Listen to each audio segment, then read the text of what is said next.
네, 반갑습니다. 네, 저 오늘 지역에서 공공교통 활동하는 허승규라고 합니다.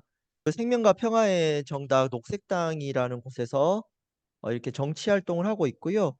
경북 안동에서 안동 청년 공감 네트워크라는 공익단체에서 버스 타기 좋은 안동 활동을 했습니다. 그리고 얼마 전에 그 비례대표 국회의원 후보 2순위였는데 네, 낙선을 해서 네, 공공교통을 가지고 이렇게 정책 지역 활동을 계속 해왔던 활동가라고 보시면 됩니다.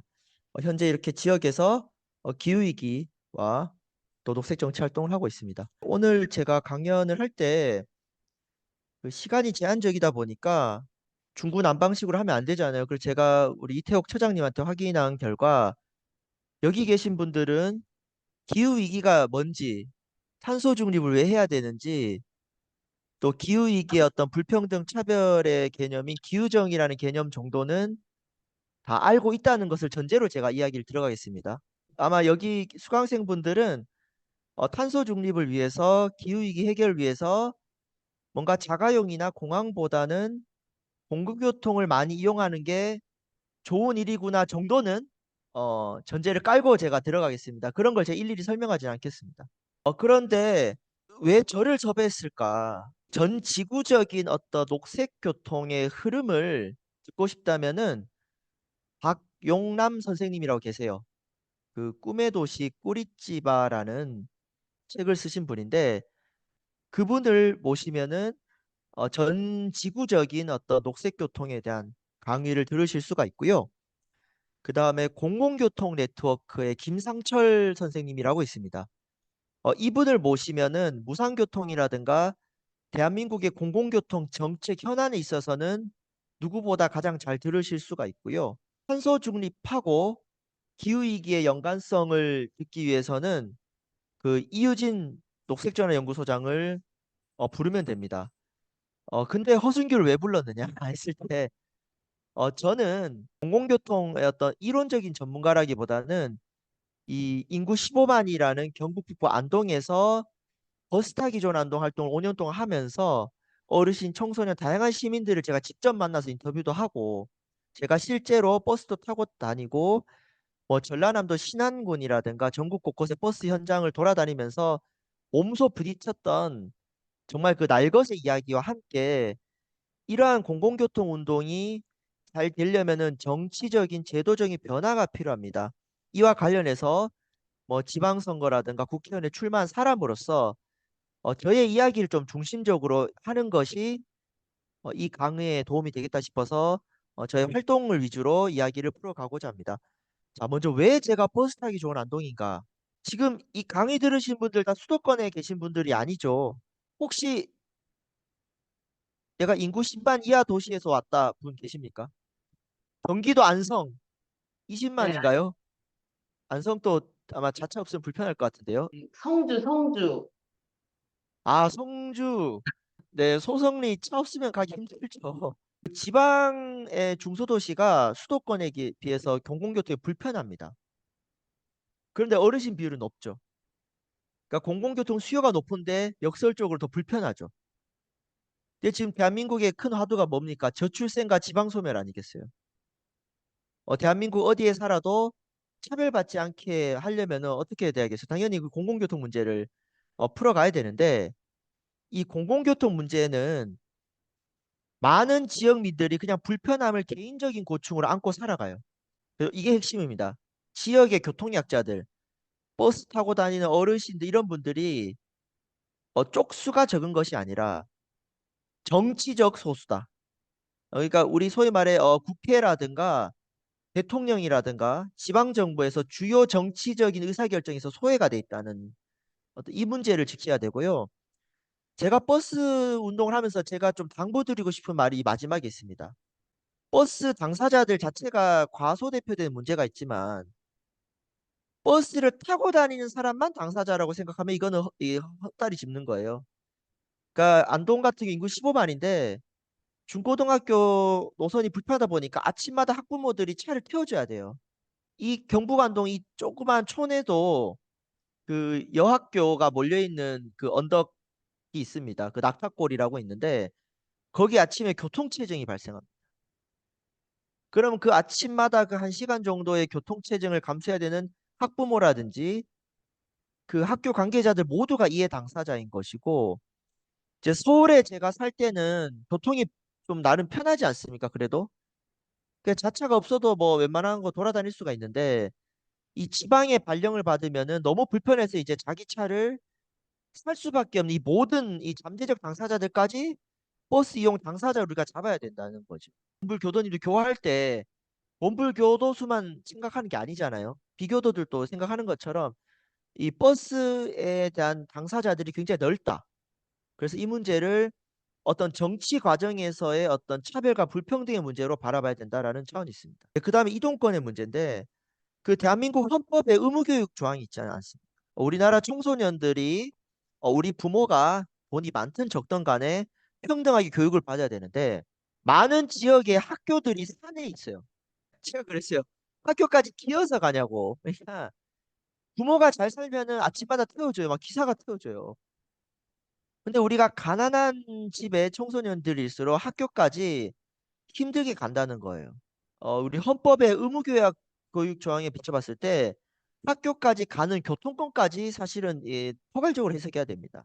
제가 작년에 경상북도 문경시라고 인구가 7만이에요. 여기 강의를 갔는데 정류장에 소복히 70대, 80대 어르신들, 여성 어르신들이 많이 모여 있어요. 이 교통 문제가 평등의 문제입니다. 저희 아버지가 이제 53년생인데 아버지는 면허가 있지만 어머니가 55년생이에요. 면허가 없어요. 당연히 그 과거의 어르신들 같은 경우는 남편이 돈을 벌고 여성이 가사 노동을 했기 때문에 운전면허 비율이 압도적으로 남성 어르신들 높습니다. 그러니까 여성 어르신들은 의존적일 수밖에 없는 거예요. 그리고 막 옛날에는 안동 가부장적이어가지고 야 무슨 뭐 여성이 면허를 따냐 막 이런 식으로 비하하고 뭐 이랬던 문제들까지 있는 겁니다. 그러니까 이런 젠더 성평등의 문제가 있고요. 어르신들 같은 경우 사고 위험 때문에 고령자 운전 면허 반납 정책을 합니다. 근데 저희 아버지가 70대인데 자차가 없으면 사회 활동이 안 될 것 같거든요. 평생 버스 안 다니다가 갑자기 타라고 하면 이게 사회적 관계의 문제까지 있는 겁니다. 그 다음에 요즘 지하철 시위 많이 하고 있죠. 전국 장애인 차별철폐연대에서. 근데 지하철이 없는 지역의 장애인들의 이동권 문제라든지 경북 북부 안동만 해도 외국인 계절 근로자들이 많은데 이분들이 주로 농촌에 살지 않아요? 이분들 대부분 자차가 없어요. 근데 내가 외국인 근로자인데 장 보러 간다라든가 한글 교실에 수업 들으러 가야 되는데 차가 없어가지고 못 듣는 그 이동권 문제를 파면 팔수록 정말 많은 우리 동료 시민들이 기본권을 못 받고 있는데 제가 말씀드린 이런 문제들이 주로 언론에 잘 안 나옵니다.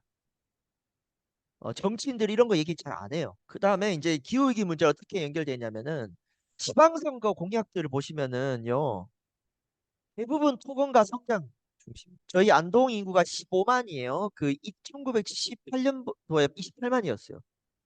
계속 인구가 줄어들고 있고 뭐 전라남도 영광이라든가 다들 인구가 줄어들고 있는데 대부분 도시 기본 계획이라는 게 있습니다. 그럼 인구 성장 바다 전망치에 근거해서 도시 계획을 짭니다.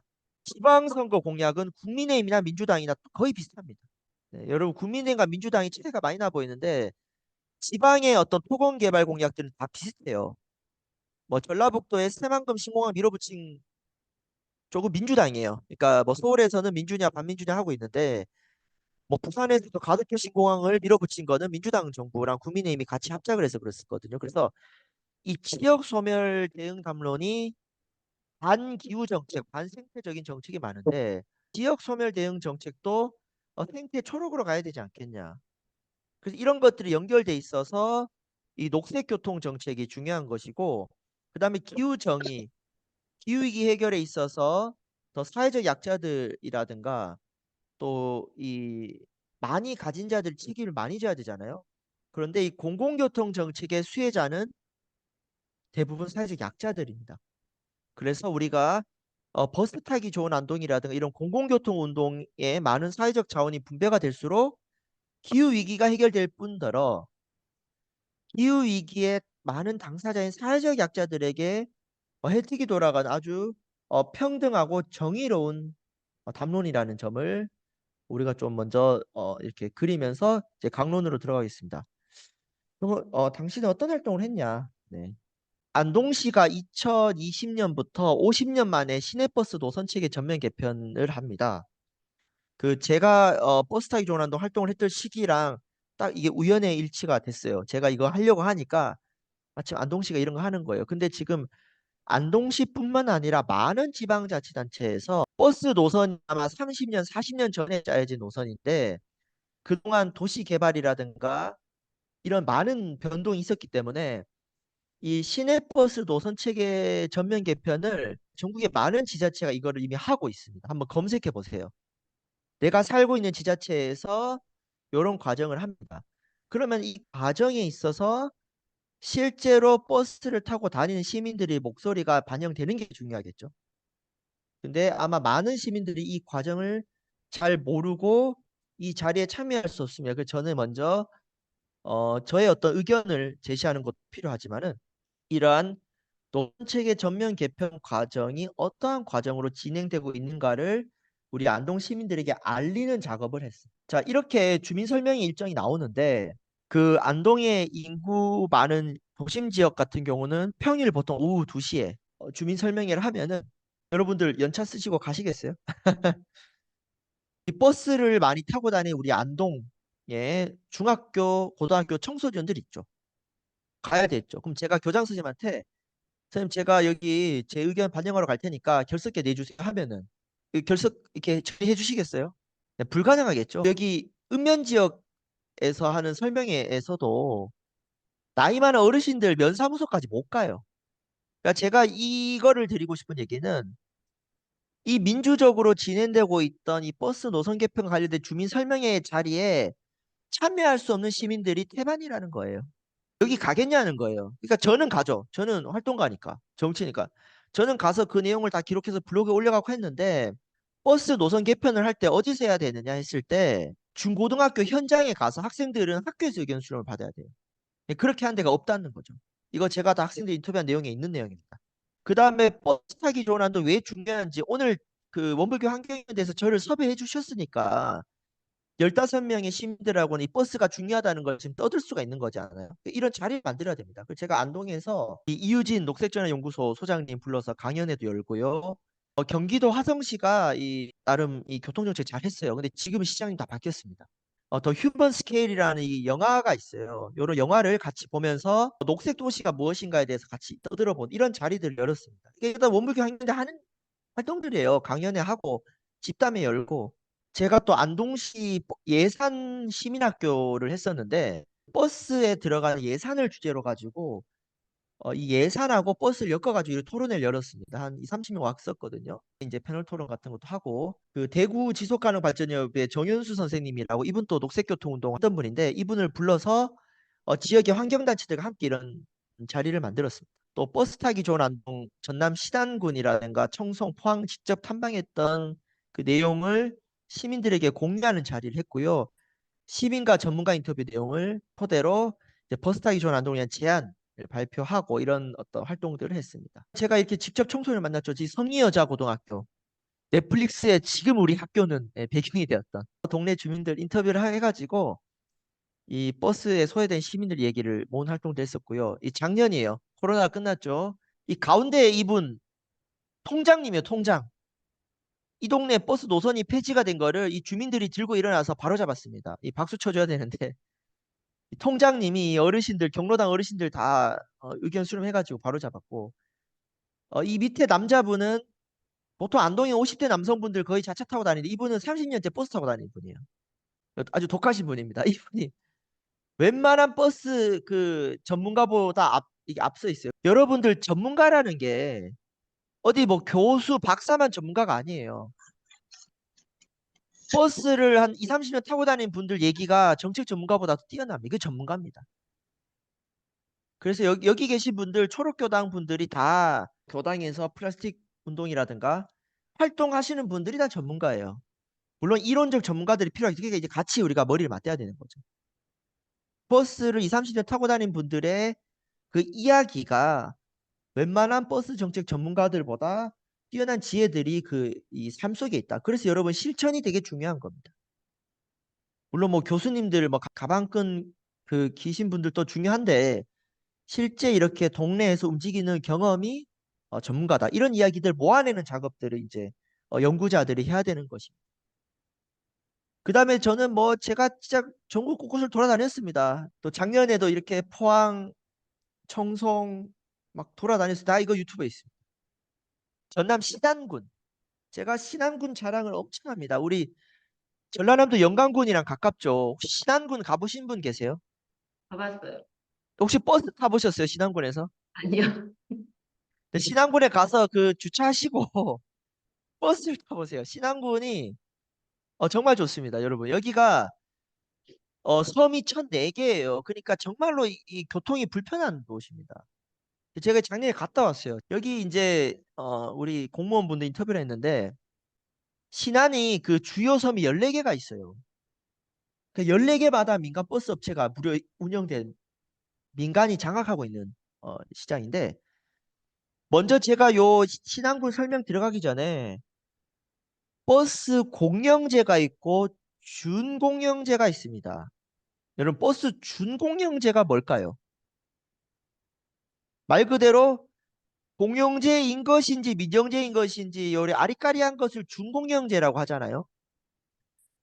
버스 공영제 쉽게 말하면은 허준규식 설명입니다. 세금은 겁나게 들어가는데 어, 노선권이라든가 차량이라든가 고용에 있어서는 민간이 주도하고 우리 공공은 협의 정도 할 수 있는 제도입니다. 여러분 세 가지가 핵심이에요. 노선권, 그 다음에 버스 차량, 고용을 민간이 주도적으로 합니다. 근데 이 준공영제, 민영제랑 차이가 뭐냐? 버스라든가 이런 공공교통은 적자일 수밖에 없잖아요, 당연히. 그 적자분을 세금으로 메꿔준다.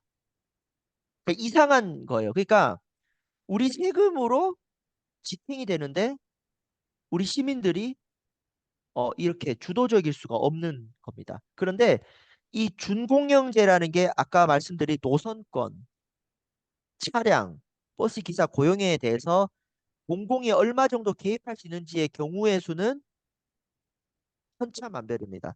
대한민국에 200개 넘는 지자체가 다 달라요. 그래서 준공영제를 퉁치면 안 됩니다. 준공영제에서도 서울이랑 안동이 달라요.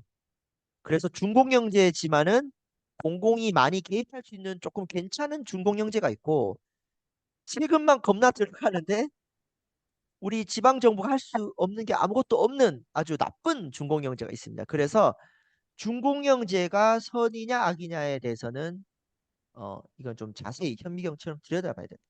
완전 우리나라의 민영제는 거의 없습니다. 그래서 버스 업체가 운영을 하는데 거기가 생기는 적자분을 우리 세금으로 메꿔주는 게 일반적인 준공영제고 이 완전한 공영제, 버스 운영의 노선, 차량, 고용을 시민들이 관에서 주도하는 대한민국 최초의 버스 전면 공영제를 실시한 곳이 어디냐? 바로 전라남도 신안군이다. 지금은 버스 100% 공영제한 데가 또 있어요. 강원도 정선군이라고. 2020년인가. 근데 신안은 13년부터 시작을 했습니다. 그러니까 대한민국에서 원조다. 네, 여러분, 요거 신안군 가보세요. 자, 여기 신안군 어떻게 공영제냐면은 군수님께서 저는 그 신안 군수님과 아무런 친분이 없습니다. 군수님이 2006년에 딱 됐는데 공영제 해야겠다 싶어가지고 공영제를 뭐 이렇게 추진을 하게 됩니다. 그래서 임자면이라고 14개 버스 업체를 이제 하나씩 이제 각계 격파를 하는 겁니다. 그래서 이 버스 업체를 사들여 가지고 2013년 5월에 신안군 관내 전역에 공영제를 실시합니다. 근데 이 신안군의 공영제는 군이 직접 운영한다기보다는 그 신안군 공영버스 권역별 운영협회라는 민간 협의체 기구를 만들어서 거기가 운영을 해요. 이게 조례로 만들어 버렸어요. 자, 이거 왜 했냐면은 뭐 많은 지방에서 버스 타면 그렇습니다. 경영은 어려운데 세금은 들어가고 근데 배차는 막 불규칙적이고 뭐 하여튼 이 서비스에 대한 불만이 많아요. 그래서 에이 어차피 세금으로 메꿔주는 거 그냥 그 관이해버리면은 더 효율적이지 않겠냐. 여기서 효율적이라는 거는 돈이 더 들어간다는 게 아니라 뭐 이런 거예요. 우리가 3천 원을 냈는데 밥이 너무 맛이 없어요. 근데 4천 원인데 밥이 너무 맛있어. 그럼 여러분 1,000원 더 내고 맛있게 먹을 수 있는 거잖아요. 그러니까 공영제를 해보니까 굉장히 효율적이 된다라는 겁니다. 그 이유가 뭐냐면은 어쨌든 공영제를 해버리면은 민간업체 이익을 보전해 줄 필요가 없는 거예요. 그러니까 민간업체 같은 경우는 버스 수익이 남아야 되지 않겠습니까? 그러니까 수익금에 대해서 신경 안 써도 되는 것이고 그 다음에 고위 임원들, 뭐 사장님들 이런 분들 관리직 임금 지출이 감소하게 되는 것이고 그리고 그 무엇보다 버스 노선이라든가 배차를 짤 때 주민 편의에 있어서 그거를 짤 수 있기 때문에 당연히 서비스의 질이 높아질 수밖에 없습니다. 이거는 이거 신한고 내부 자료인데 2021년 정도 기준 됩니다. 뭐 이렇게 노선이라든가 운행 횟수 같은 게 엄청 늘었죠. 근데 재정은 당연히 늘었죠. 5억에서 42억 정도, 37억 정도가 늘었는데 실제 신한군 예산이 한 1년 연간 예산이 한 수천억 정도 되거든요. 제가 지금 정확히 지금 떠오르지 않는데 아마 5천억 이하일 것 같습니다. 그런데 많은 지자체가 그 순세계 잉여금이라고 이 남아돈 예산이 또 꽤 됩니다. 그래서 요 정도의 그 지자체 무분별한 낭비성 통원 예산에 비하면은 3, 40억 정도 더 쓰는 거는 해볼 만한 지출이라는 것이죠. 이렇게 관련 그 관계자가 들었고 실제로 늘어난 금액을 계산해 보니 2021년 정도 한 36억 정도 된다라는 겁니다. 요 정도의 돈은 더 들어갔다. 이 권역별 공영버스 운영 협의회가 어떻게 돌아가냐면 이렇게 협의회장이 주민이 대표예요. 그리고 읍면장 여러분 그 시군에서 읍면장은 거의 급수가 높아요. 아시죠? 읍면장이면은 제가 알기로는 군에서는 그 과장급이 제일 높아요. 그 부군수 빼고 5급인데 읍면장이 아마 군은 6급 정도 될 겁니다. 이분들이 당연직으로 들어오고 간사가 6급 공무원이야. 그러니까 말단이 아니에요. 6급이면은. 그 군에서 매우 높아요. 여기가 이제 돌아가는 거죠. 그러니까 이게 아주 주민 친화적일 수밖에 없는 거예요. 어쨌든 이게 단체장의 의지가 중요한 거고 이 보통 버스 정책을 하면 이제 이런 질문이 있어서 택시 업계랑 사이가 좋지 않지 않냐. 근데 신한구는 택시 업계에 대한 감차와 쿠폰제를 확대를 해버려가지고 택시 기사들도 만족하는 굉장히 상생의 정책을 했다. 그래서 그 어떤 지역은 버스가 못 들어갈 수 있거든요. 저기 오지 거기 이제 행복 택시라든가 100원 택시 같은 게 있어요. 그래서 버스와 택시는 경쟁이 아니라 상생 보완의 관계라는 점을 말씀드리겠습니다. 자, 근데 문제가 뭐냐면은 이 공영제를 할 때 처음에 돈이 많이 들어가요. 그래서 중앙 정부의 재정 지원이 필요하다. 요거 이따가 말씀드리겠습니다. 우리나라 지자체가 평등해야 되지 않겠습니까? 근데 신안군은 버스 타기 좋고 바로 인근이 영광군은 버스 타기 안 좋아. 이러면 안 된다는 거죠. 이게 전국적으로 이 균형적으로 맞추려면은 중앙 정부의 책임을 강화시켜야 된다라는 과제가 있습니다. 네, 다음 제가 이 청송군 갔다 왔어요. 참고로 신안군은 이 더불어민주당이에요. 군수가. 호남에서는 기득권 집단이죠. 이렇게 했다는 겁니다. 근데 여기 경북은 국민의힘이에요. 여기는 다 국민의힘인데 여기 갑자기 군수님께서 또 해보는 거예요. 왜 이걸 했냐면은 뭐 여러 가지 뭐 기후위기 지방소멸 뭐 이런 것도 있겠지만 무료 버스 정책을 하려고 했었어요. 요즘 유행하고 있거든요. 근데 80% 이상이 이미 그 무료 대상인 거예요. 청송이 2만 몇천 명인데 노인들이 엄청 많잖아요. 그러면 야 그 뭐 80%가 무료인데 20% 유료로 받아봤자 그 몇 억밖에 안 된다는 거예요. 그럼 그냥 무료로 해 하니까 청송은 또 이 카드기 도입하는 게 이게 수지 탓은 안 맞아요. 그러니까 현금 내고 탄다는 거예요. 그거를 이제 버스 카드로 전환하려니까 이 수익성이 안 나. 그래서 그냥 해버리자라는 거고. 요거 하려니까 이제 또 뭐 이게 무료 복지 정책 이게 보건복지부 그 선관위 선거법에 문제된 거 아니냐라고 이제 보건복지부에 협의를 해보니까 보건복지부에서 답변을 했습니다. 이거는 이 협의 대상이 아니다. 알아서 하셔라 해가지고 버스 정책을 도입하게 됩니다. 자, 얼마 정도 들였냐면은 4억. 여러분 4억, 저는 4억이 없어요. 뭐 4억 갖고 계신 분 있어요? 그러니까 4억이 큰 돈이에요, 개인한테. 근데 이 군에서 4억은 큰 돈이 아니에요. 4억을 했더니 2만 5천 명이 전부 무료 버스를 했다. 여러분 유튜브 치면은 청송군 기사는 너무 많아요. 뭐 조중동 한겨레까지 보수 진보는 다 다른데 우리 어르신들이 엄청 좋아합니다. 이거는 뭐 제가 영상을 틀어드리지 않겠습니다.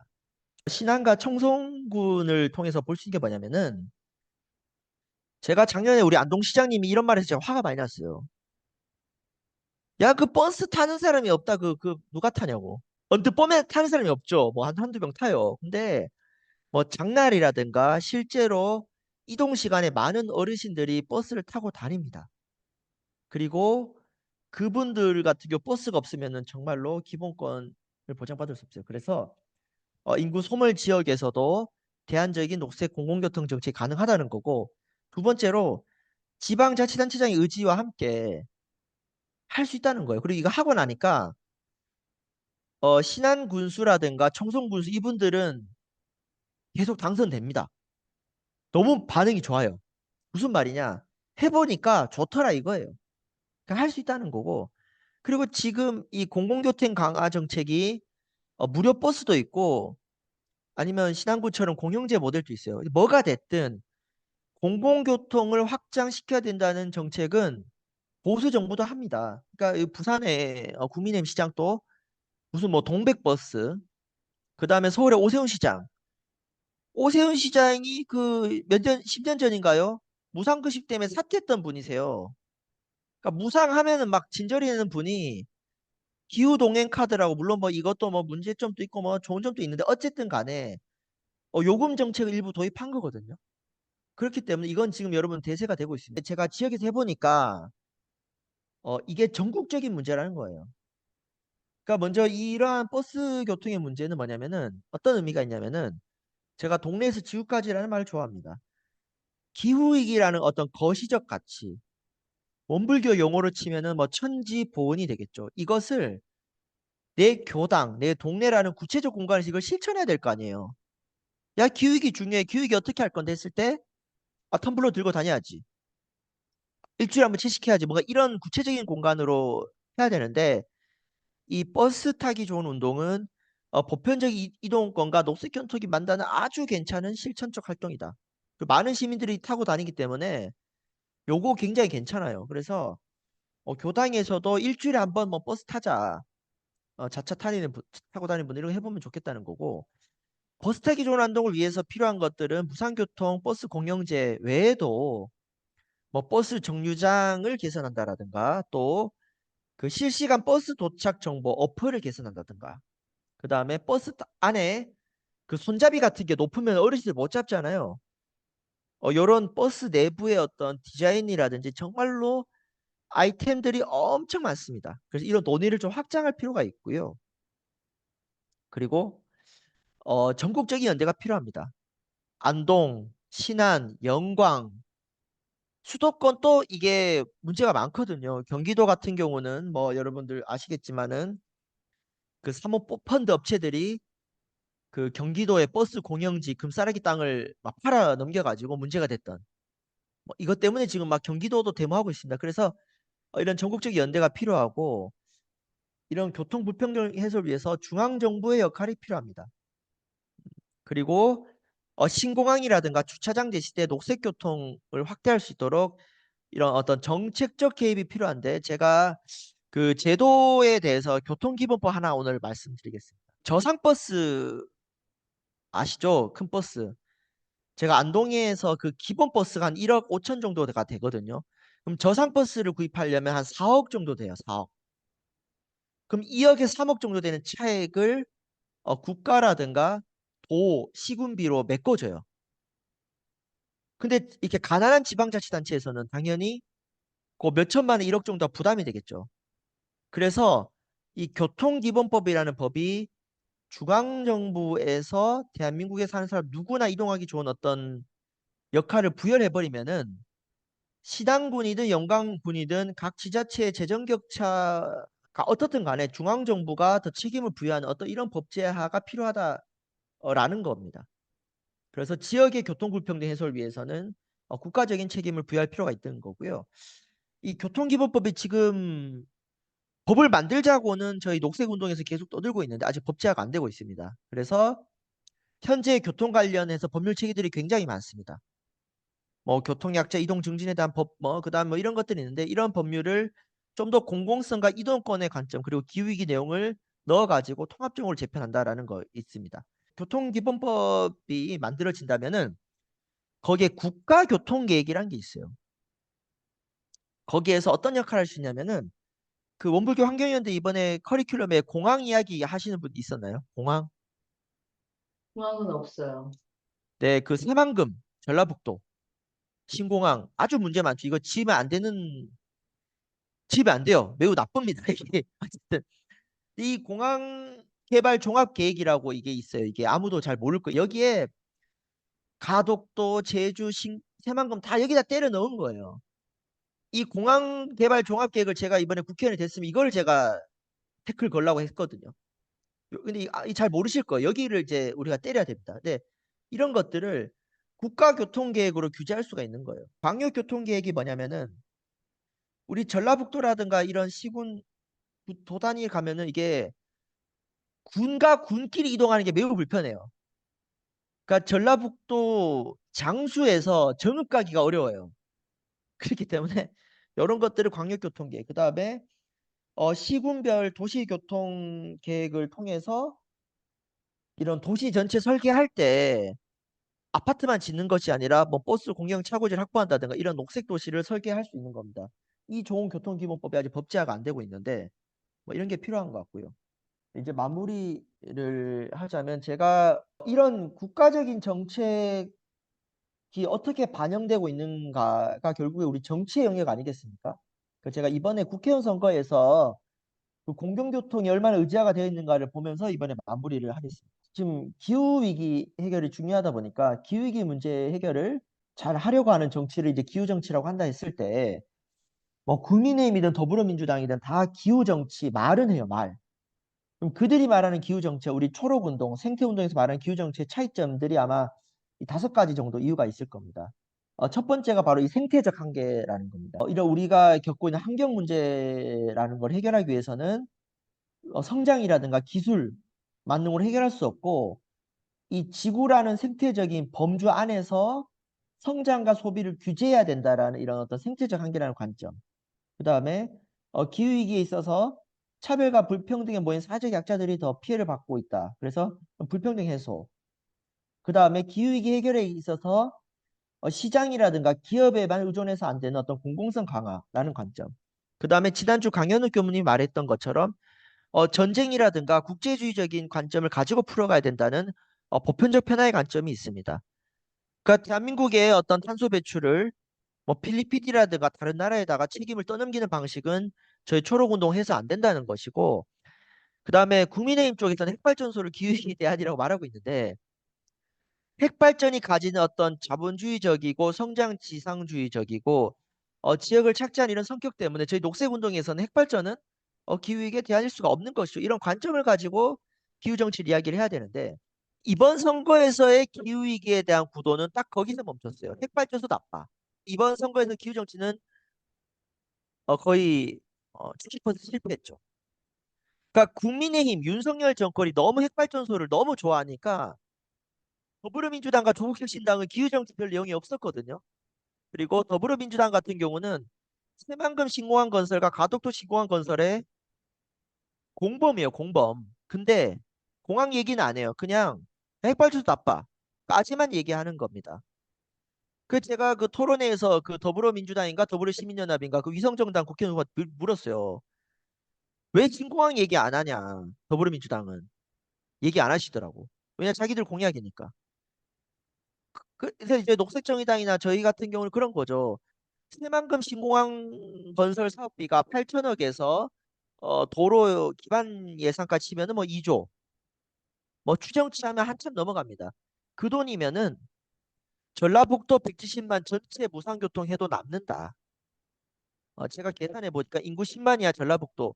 그 전주, 군산, 익산, 완주 빼면은요, 한 100억 정도면 무상교통이 가능합니다. 우리 전라북도 진안군의 어르신들한테 필요한 게 새만금 신공항이에요, 버스예요. 버스 필요한 거 아니겠어요? 이런 얘기는 전라북도 민주당 의원들 안 해요. 우리 뭐 교도 출신 의원님들도 안 하시더라고. 그래가지고 저기 2040년 1.5도 되겠습니까? 대한민국 신공항 건설 다 짓고 해가지고 이거 기후위기 되겠어요? 택도 없는 얘기죠. 이런 얘기는 안 한다는 건데 소위 말해 그 진보 개혁을 말하는 분들도 이런 부분은 침묵하시더라고. 아니 검찰 개혁이 중요하지 공항은 나중에 얘기해 이러니까 저는 이 기후위기 활동가로서 좀 아쉬웠습니다. 그래서 저희 원불교 환경연대에도 들어가 있는 기후위기 비상행동이라는 단체가 있습니다. 여기가 대한민국에서 가장 큰 기후위기 협의체인데 여기서 이번에 정당들과 정치 협약식을 했던 3대 요구 아니에요. 핵발전소 폐쇄해야겠죠. 우리 영광 핵발전소. 그러면 에너지 전환 해야 되는 거고 지역의 토건 개발 정책을 중단하자. 근데 우리가 반대만 하다 보니까 힘이 빠지는 거예요. 저는 개인적으로 전라북도 새만금 신공항 건설은 반대하지만 새만금 신공항에 들어간 그 예산은 저는 다 전라북도 도민들한테 써야 된다고 생각을 해요. 왜냐? 새만금 신공항을 왜 만들었냐? 노태우 정부 때 호남 차별에 대한 보상으로 나온 공약이에요. 그러니까 우리 전라북도 잘 살게 해야죠. 그래서 저는 신공항 건설 반대만 얘기하면 안 된다. 그럼 전라북도에 뭐 해줄 거냐? 저는 신공항 건설 대신에 전라북도 전북대 학교 무상 대학 만들고 전라북도 사회적 경제 메카로 만들고 전라북도의 무상교통에 국비 때려 넣자는 거예요. 그러니까 새만금 신공항 예산을 가지고 전주 서울 KTX 더 편하게 만들어주면 되지 않겠습니까? 그래서 이런 토건 개발 반대만 얘기하면 안 된다. 공공교통이라든가 의료라든가 그 지역민들에게 혜택이 줄 수 이야기를 같이 해줘야 여론이 움직입니다. 기후위기 비상행동이란 단체와 함께 앞으로도 공공교통의 문제를 가지고 기후위기 대응을 해야 되는 거고 자, 우리 2030년까지 탄소 배출량을 절반 정도 줄여야 2050년에 탄소 중립이 된다는데 그때까지 지금 6년 남았습니다. 이 골든타임까지 대한민국의 중요한 정치 정책 결정 과정을 결정하는 세 번의 공직선거가 있습니다. 다음 지방선거 때는 그 지역의 무분별한 토건 개발 공약과 맞선 생태 정치가 필요한 것이고 다음 대선에는 저는 기후 진영이 총단결해서 기후 대선 후보가 필요하다. 언제까지 윤석열 대 문재인, 윤석열, 이재명 구도로 갈 것인가. 그래서 결선 투표제와 같은 정치개혁 운동과 함께 기후위기 의제를 대통령 선거의 중심 과제로 만들어야 되고 이런 어떤 공직선거의 타임라인 가운데 우리 초록 운동은 어떤 실천을 할 것인가 했을 때 저는 뭐 탈핵도 해야 되고 다양한 운동을 해야겠지만은 이 공공교통 운동과 기후위기 실현을 같이 결합해서 다양한 실천 정치 정책을 해 간다면은 정말 우리가 많은 활동들을 해볼 수 있지 않을까 싶어서 이렇게 제 이야기를 마무리하도록 하겠습니다. 네, 감사합니다. 구체적인 사례를 가지고 우리가 지역에서 이렇게 공공교통을 어떻게 이해하고 바라볼 것인가, 그리고 나와 어떻게 연결되어 있는가에 대한 이야기를 사례 중심으로 해주셨습니다. 아까 말씀하셨던 건데, 교통 문제가 젠더 문제나 이런 쪽으로 간다고까지 생각을 해본 적은 없었는데, 얘기 듣다 보니까 그러니까 부에 대한 지역 이기심도 좀 있다는 생각을 했었어요. 제가 예전에 경상남도 진영에 살았는데, 진영이 창원이랑 붙어 있거든요. 국도가 뚫리긴 했는데, 창원 분들이 대중교통 생기는 걸 반대를 하시더라고요. 그 이유가 창원과 진영 간의 대중교통이 다니게 되면 창원의 집값이 떨어진다는 거죠. 그 국도 뚫을 때 반대했던 이유도 표면상은 뭐 자연에 대한 뭐 개구리가 죽는다였지만은 사실 알고 봤더니 그게 아니라 집값 떨어지는 거에 대한 문제더라고요. 그래서 그런 부분도 좀 같이 조금 더 다뤄서 하면 좋겠다라는 생각이 들어서 한번 말씀드려봤습니다. 네, 아주 중요한 말씀 해주셨는데요. 제가 2020년에 안동에서 버스 타기 좋은 운동할 때는 사실 제가 버스 타고 다니다가 안동 오니까 너무 제가 열받는 거예요. 전 자차가 없거든요. 당사자 운동을 했는데 제가 이걸 하면서 느낀 게 방금 우리 한주현 선생님 말씀하신 것처럼 이게 공공교통 운동이 민주주의의 문제입니다. 자차 소유 중심이었던 라이프 스타일이 더 맞고 이득이 되는 계층과 버스가 절실한 사람들이 분명 계급적으로 달라요. 다른데 이 후자는 많은데 쪽수는 많은데 아까 말씀드린 것처럼 제가 열받는 거는 정치적 소수라는 거 같죠. 그래서 이 문제를 공공교통 운동이 확장될수록 우리 사회가 더 저는 녹색으로 가는 것도 좀 평등해진다, 평화로워집니다. 그리고 이 버스 운동이 좀 확장되면 좋은 게 서울만 해도 이런 거예요. 지금 경기도 이런 데가 버스 업체들이 문제가 있더라도 관에서 세게 싸울 수가 없는 게 버스가 중단이 되면은 난리가 나잖아요. 그러니까 이해 당사자가 버스를 타고 다니는 사람들이 더 많아요. 버스 업체보다. 그래서 저는 이 공공교통 싸움은 확대되면 확대될수록 우리한테 유리하다. 보통의 시민들에게. 다만 이 공공교통 의제 자체가 여러분 악플보다 무플이 안 좋다고 하잖아요. 쟁점 자체가 안 돼가지고 기득권들이 허순교를 두려워하지 않는 거예요. 제가 교통기본법을 얘기를 하는데 교통기본법이 매우 매우 급진적인 법입니다.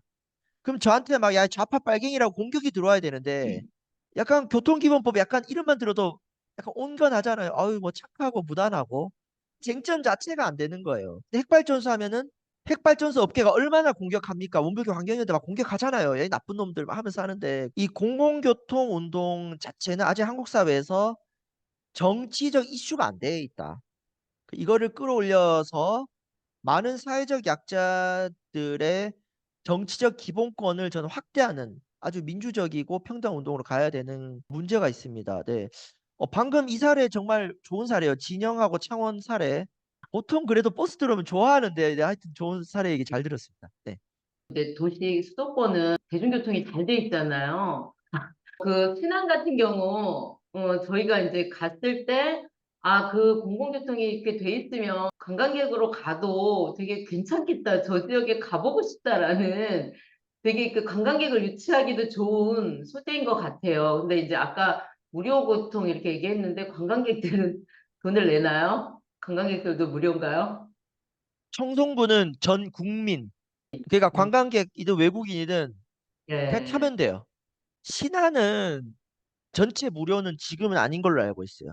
그러니까 음. 65세 이상이라든가, 네. 청소년이 지금 되는지 안 되는지 좀 헷갈리네요. 네.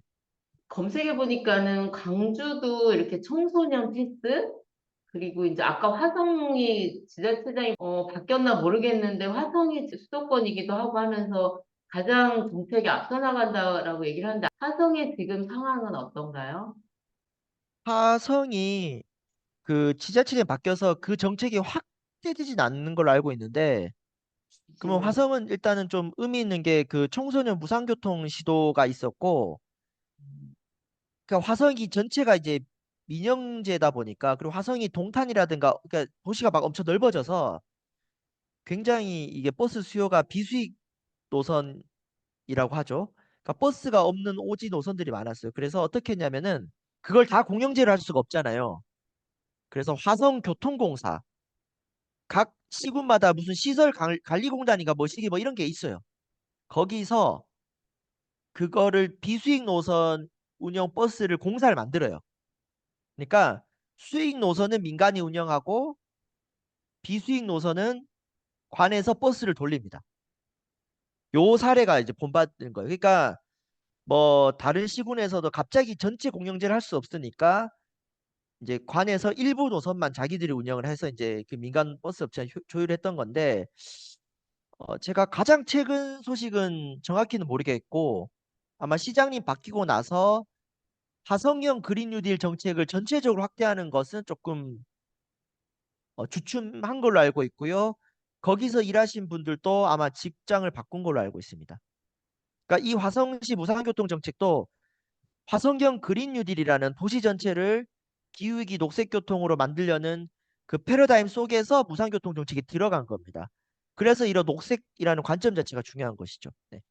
저도 버스를 생전 타보질 않아서 사실 성주 버스 정책이나 이런 건 잘 모르긴 하는데 저도 사실은 성주 와서 굉장히 놀랬던 게 대중교통 문제였거든요. 가장 취약한 할머니나 이제 학생들이 버스를 많이 이용하는데 저희 마을도 버스가 그 당시엔 4번 정도가 들어왔어요. 그러니까 많이 들어오는 편이죠. 4번이면. 오전에 2번, 오후에 2번 이렇게 해서. 근데 버스 기사들이 그 굉장히 너무너무 사납고 너무 불친절하고 그러니까 예를 들어서 이제 버스 타다가 뭐 어떻게 해서 할머니가 이제 가슴을 부딪히거나 할 수 했잖아요. 그러면 말씀을 못 하시는데 나중에 버스를 탈 때마다 막 아유 내가 그때 너무 그때 살짝 부딪혀가지고 가슴이 아프다 이런 얘기를 제가 그때 버스를 마치 탈 때였는데 그걸 몇 번을 들었는데도 버스 기사가 딱 무시하고 가는데 저희 애들 얘기를 들어도 버스 기사분이 정말 너무 함부로 막 이렇게 하시는 거예요. 근데 저는 이제 노동조합이나 노동자 쪽으로 이렇게 일을 하는 사람이기도 한데, 그래서 제가 되게 놀라웠는데, 어쨌든 민간 위탁이 굉장히 심각한 문제가 대중교통을 운영하는 사람들이 공무원이 아닐 뿐이지, 굉장히 시민들하고 밀접하게 어떤 서비스를 제공하고 있는 사람들인데, 이 관리가 너무 안 되어서 완전 히 시골 사람들을 그냥 개무시하는 거죠. 아무렇게나 대해도 상관없는. 그거를 제가 몇 경험을 했었고, 그리고 최근에 조금 변화가 있었던 것 같아요. 그러니까 그 경일교통이라고 민간 위탁되어 있는 250번 버스는 대구까지 이제 성주까지 운행을 하거든요. 읍내에서 순환버스가 다니는데 저도 애들한테 얼마 전에 얘기를 들어보니까 한 100원만 내면 예를 들어서 뭐 성주 군청에서 저 밑에 뭐 사거리까지, 사거리에서 뭐 경찰서까지 이렇게 그 노선이 몇 개가 있는데 이게 순환을 한다는 거예요.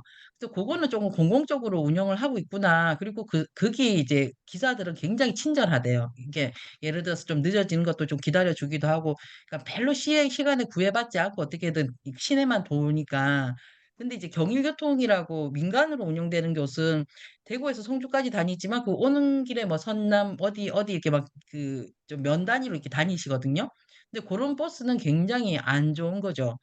제가 그 신안 공영 버스 처음 들었거든요. 제가 공영화되어 있는 거를 몰랐었어요, 잘. 근데 저희가 대구가 2007년도, 2006년도, 2007년도에 그 달구벌 버스가 지금 공영화는 되지 않고 준공영화를 이끌어낸 싸움을 했던 노동자들이 있었어요. 거기가 정말 한 1년 넘게 해고당해가지고 굉장히 큰 싸움을 했었었고, 그리고 마지막에는 민간 위탁은 아니고 자주금 관리하는 방식으로 버스를 운영하는 걸로 이제 정리를 하고 들어갔어요. 그런데도 이제 자주 관리하더라도 어쨌든 지불 능력이 안 되는 노동자들이 버스 운영한다는 게 쉽지 않으니까 내부 갈등이 굉장히 심각했던 걸로 알고 있는데 제가 봐서도 그 교통이나 이런 건 정말 공공적인 정책으로 공무원을 시켜야 된다고 생각해요. 안 그러면 그 서비스 질을 정말 관리할 수가 없어요. 민간 위탁으로만 두면. 작년에 버스 타기 조난도 활동 가장 보람찼던 게 버스 노동자분들 인터뷰함. 제가 참 아직도 그때 울컥합니다. 왜냐면은 이 버스 불친절 이야기가 계속 나오거든요. 시민들에게. 근데 우리가 한번 그 기사분들의 노동 조건이라든 이런 거에 대해서 우리가 조명을 안 한 거예요. 그러니까 정치가 잘못되면은 을들끼리 싸우게 만듭니다. 시민이 노동자를 무시하고 버스 기사분들도 자신의 직업을 비하하고 시민들에게 그 어떤 걸 표출하는 게 이게 구조의 문제거든요. 당연히 여기 뭐 개인 차도 있겠죠. 개인이 좀 성격이 좀 모진 분들도 있는데 실제로 그 신안군 가보니까 버스 기사분이 만족도가 너무 높은 거예요. 바뀌고 나서 뭐가 좋냐고 하니까 각시가 좋대요. 각시가.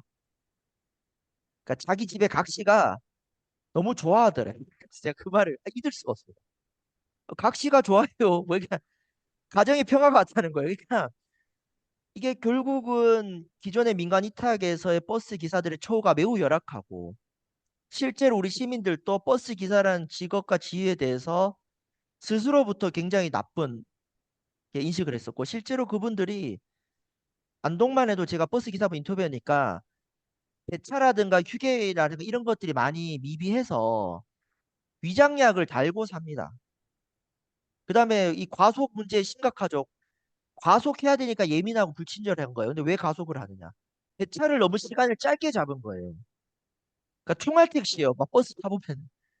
그러면 결국은 이런 거를 배차 간격 늘리려면은 버스 기상을 놀려야 되고 세금을 더 투입해야 되는 거거든요.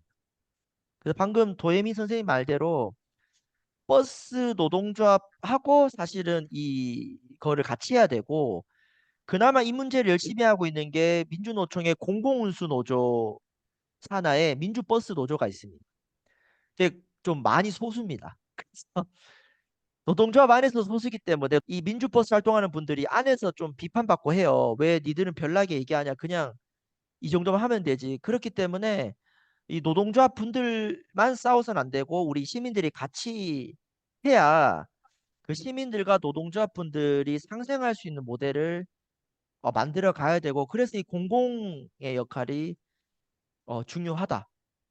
근데 좀 음, 걱정인 게, 저도 제가 노조를 좀 떠나와서 요즘은 이제 노조 분위기를 잘 모르지만, 그 국일연객이 어쨌든 좀 해고 사업을 해서 나름대로 자주관리 회사를 만든 게 굉장히 큰 성과잖아요. 버스 노동자들한테는 워낙 열악한 조건이니까.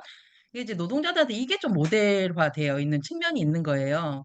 근데 제가 봐서는 노동자들이 스스로 뭔가 운영한다라는 건 사실 굉장히 불가능한 상황이 많거든요. 이 자본력이나 여러 가지로 봤을 때 경쟁해야 되기 때문에. 그래서 시민사회에서 계속 어떤 제안들, 그러니까 대안이 아니라 사실 올바른 방향들을 끊임없이 제시하고, 사실 저도 지금 공영화라고 얘기 들었을 때 이것이 이제 정말 완전히 그 지자체가 직접 운영하는 방식은 아닌 것 같아서 약간 이게 뭐지? 이 생각 좀 하긴 했는데, 어쨌든 이제 지자체나 이것을 주재하는 단위가 직접 운영하는 그런 공영화를 계속 좀 약간 모범 사례로 계속 끌고 나가는 게 되게 중요할 것 같다는 생각이 좀 들어요. 안 그러면 노동자들은 아무튼 자기 이해관계에 따라서 좀 결정하는 방식들이 있기 때문에 조금 노동자들한테 맡기는 건 되게 걱정스러운 부분도 있긴 한 것 같아요. 제가 봤을 때는. 네, 방금 중요한 얘기를 해주셨는데, 저는 기본적으로 공공교통만 아니라 뭐 탈핵이든 그 강론에 있어서는 정답은 없어요. 뭐 마을버스 같은 경우는 협동조합 모델도 있거든요. 모든 걸 정부가 100% 해야 된다는 아닐 수도 있는데, 중요한 거는 어떻게 공공성을 높이는 모델인가 라는 방향성을 두고, 예를 들어 이런 거죠. 바로 어떤 지자체 같은 경우는 100% 공영제가 바로 갈 수 없는 여러 가지 사정들이 있을 거예요. 세금이라든가. 그러면 가장 기본적으로 좀 필요한 것이 버스 운영에 있어서 시민 참여를 제도하는 것이다. 가장 1단계입니다. 뭐 민간 거버넌스 기구는 협의회든 시민들이 그 버스 운영에 개입을 시키는 제도가 일단 1단계고, 거기에서부터 공영화로 가기 위해서는 1단계가 노선권을 뺏어오는 겁니다. 음, 노선권. 다음에 이제 버스 차량을 사실은 싸게 사들일 수가 있거든요. 버스 중고 차량은 중고 시장에 나가면은 비싸게 못 팔아요. 왜냐하면 살 사람이 많지 않기 때문에. 그래서 이제 버스 차량을 사들이는 거죠. 그런 다음에 이제 고용 전환이 가야 되는데, 여기서 하나 쟁점이 뭐냐면은 버스 준공영제가 자리 잡힌 데서는 노동자들이 100% 공영제를 반대할 수가 있어요. 맞아요. 요거 예민한 얘기예요. 왜냐하면 민간 버스 업체에서 보조금 받아서 운영되는 그 월급이 더 높아요. 공무원 월급보다. 그래서 공영제로 전환했을 때 대도시의 일부 다 그런 게 아닙니다. 버스 기사 월급이 공무원 월급으로 맞춰야 되니까 이 낮아지는 데가 일부가 있대요. 근데 뭐 이거는 뭐 보편적인 사례는 아니고 뭐 이런 쟁점들은 있다. 근데 뭐 여러분, 뭐 구더기 무서워서 장 못 담글 수 없으니까 이런 개별 사례는 개별 사례대로 우리가 좀 대응을 하되, 어쨌거나 공공성을 높인다라는 관점을 가지고 이 세부 사례에 맞게 이제 각 지자체 단계에 맞게씩 하나씩 해야 되는 것 같고, 어쨌든 우리 초록교당 사람들이 해볼 거는 수다에부터 해야 됩니다. 제가 제일 먼저 했는 게 뭐냐면은 버스 타기 좋은 안동으로 수다회, 집담회. 그러면은 뭐 이런 거 있잖아요. 워크숍 하는 것처럼 내가 버스 타보니까 이렇더라. 불편한 상황 욕하는 거예요, 막. 버스 기사가 나빠, 뭐 안동 이게 불편해, 뭐 이런 얘기를 떠들면서 이제 먼저 버스에 대해서 관심사가 있는 시민들끼리 커뮤니티를 만드는 게 중요하다. 그 만들어 놓으면 안 없어지거든요. 그런 다음에 이런 교육도 듣고 같이 어디 사례도 가보고 하다 보면은 뭐할 것들은 저는 뭐 정말 천지에 널려 있다. 그래서 커뮤니티를 만드는 것이 가장 1번이고, 그 모임을 재밌게 지치지 않게 할 수 있는 것부터 해가다 보면은 어우 대한민국에 놀러 가는 거예요. 신안군 놀러 가보자. 가서 버스 타자 뭐 이런 것들을 할 수 있잖아요. 네. 혹시 외국에 이렇게 공공교통이 좀, 정책으로, 국가 정책으로 혹시 뭐 하고 있는 데가 있나요? 잘 된 사례? 제가 작년 독일을 2주 갔다 왔어요. 네. 거기 49유로 티켓 정책이 유명하죠. 그러니까 한 달에 얼마 정도 내면은 독일 전체 그 KTX 같은 비싼 기차 빼고 기차, 버스 다 무제한이에요. 너무 편하더라고요. 탈 때 이렇게 검사도 안 합니다. 그래서 음, 지방에도 다 버스가 무료이고 그러다 보니까 베를린 이런 데서 외국인들이 물론 집값은 비싸긴 하지만 교통비 자체가 적게 드니까 좀 가난한 외국인들도 그 유학생도 살기 편하고 저도 관광객이었지 않습니까? 굉장히 좋았고 독일 같은 경우는 베를린이 차가 많은데도 불구하고 거기가 자전거랑 수영이 초등학교 의무 교육이에요. 자전거 면허가 필수입니다. 자전거가 도로에 엄청 많은데도 제가 놀랐던 거는 독일에 가보고 이 크락션 세게 눌렀던 경험을 한두 번밖에 경험 안 했어요. 우리나라 같은 경우는 도로에 자전거 끼어들면 대부분 막 빵빵거리고 욕하잖아요. 내가 이미 자전거를 이미 타보고 그 운전면허를 다 땄던 운전자들이다 보니까 매우 매우 친절한 거예요. 도로가 아주 안전하고 자전거라든가 보행자 중심으로 도로가 세팅되어 있다. 그리고 더욱 놀란 것들은 반려동물이 지하철 버스를 그냥 탑니다. 그런데 음, 독일은 제가 놀아도 걔들도 안 짖어요. 짖는 개를 거의 못 봤어. 그러니까 반려동물 자체가 스트레스 덜 받는 환경에서 교육받고 길러줬고 또 대신에 거기는 유기견이 매우 적죠. 강아지 키우려면 매우 엄격하게 거기는 합니다. 그래서 우리가 말하는 그 녹색 사회, 생태 사회라는 것이 그 도시의 공기가 다르다는 거예요. 보행자 중심의 반려동물 또 버스를 타고 다니는 이것이 개별 정책으로만 묶이는 것이 아니라 도시 전체가 녹색 도시로 세팅이 돼 있다 보니까 그러한 것이 가능하다라는 겁니다. 그래서 저는 독일에 2주 동안 경험해 보면서 이렇게 공공교통이 발달됐구나. 그다음에 프라이부르크라는 녹색 생태수도 알죠? 유명하죠? 음, 거기는 뭐 자전거 트램 천국이에요. 근데 그 인구가 20만인가 그래요. 그러니까 안동 같은 15만도 할 수 있다는 거죠. 트램이라든가 그러니까 자전거가 엄청나게 많습니다. 요 자세한 내용은 그 네이버에 그 허승규의 독일 생명평화 기행 검색해 보시면은 제가 독일의 교통 이야기 가지고 칼럼 쓴 게 몇 개 있습니다. 그거 보시면 돼요. 제가 너무 선진국 사례를 말씀드렸잖아요. 그럼 제3세계 브라질. 브라질의 꾸리찌빠라고 전 여기 가보진 못했는데 워낙 유명합니다. 꾸리찌빠 다큐는 유튜브에 뭐 광주 MBC 다큐도 있고요. 이 가난한 지역에서 어떻게 녹색 교통을 했던가를 볼 때는 브라질 사례도 여러분 살펴보면 좋을 것 같습니다. 그 다음에 그 박용남 선생님이 쓴 책이 있어요. 음. 도시의 로빈 후드라고 우리 박용남 소장님 검색하면은 좋은 책들 많습니다. 네, 그거 살펴보시면 될 것 같습니다. 저희가 사실 그 기후위기 얘기하면서 탄소 배출의 상당 부분이 에너지, 교통, 운송 부분이거든요. 그래서 진짜 이제 에너지와 이 교통을 뗄래야 뗄 수 없는 중요한 문제인데, 어떻게 연결을 시킬 수 있을까 잘 좋은 사례를 좀 얘기를 많이 해주셔서 되게 인상적이었고, 그 종교인은 그러면 어떻게 해야 될까라는 생각을 좀 해봤는데, 사실 저도 이제 법회 다니면서 전국 다닐 때 그 어플 가지고서 교통편 찾아서 버스 기다리다가 낭패 봤던 적이 몇 번 있거든요. 일요일 날은 버스가 제대로 안 다녀요. 그나마도. 평일 중심의 그 배차 시간들이 거의 주말 같은 경우는 거의 없다시피 하더라고요. 근데 오히려 지금 같은 생활에서는 보면 주말에 사람들이 이제 뭔가 이렇게 이동하는 활동들을 해야 될 텐데 주말 배차를 더 안 하고 있는 것도 되게 문제다. 거기다 특히 이제 종교인들 같은 경우 종교 생활 하려면 나가야 되는데 다 일요일에 차가 없기 때문에 지역에서는 대중교통 이용하라는 얘기를 하는 게 너무 안 맞다라는 그런 얘기를 많이 들었었거든요. 그래서 '아 그렇구나. 현실이 참 어렵구나.'라고만 생각했는데 그냥 어렵구나 할 게 아니라 '아니 왜 대중교통 이용 그 배차 시간을 더 만들어 달라고 해야지. 일요일 날 활동하는 종교인들이 얼마나 많은데.' 그래서 좀 종교계가 지역별로 연대해 가지고 배차 시간 조정을 좀 요청을 해야 되겠다. 그렇게 참여를 하는 걸 건의를 해 봐야겠다라는 생각도 좀 하나 하게 됐습니다. 그래서 우리가 문제를 그냥 보면서 '아 이건 참 이래서 어려워. 안 돼.' 이게 아니라 '이게 왜 어려워야 돼? 이건 왜 우리가 요구하면 안 돼? 바꿀 수 없어?' 이렇게 적극적으로 생각할 수 있는 게 '대중교통도 있구나.'라는 거를 오늘 좀 알게 되는 그런 시간이어서 '더 많은 제안들을 좀 만들어내는 일들을 같이 하면 좋겠다.'라는 생각을 했습니다. 감사합니다. 네, 감상담을 마무리 말씀으로 잘 해주셔서 감사합니다.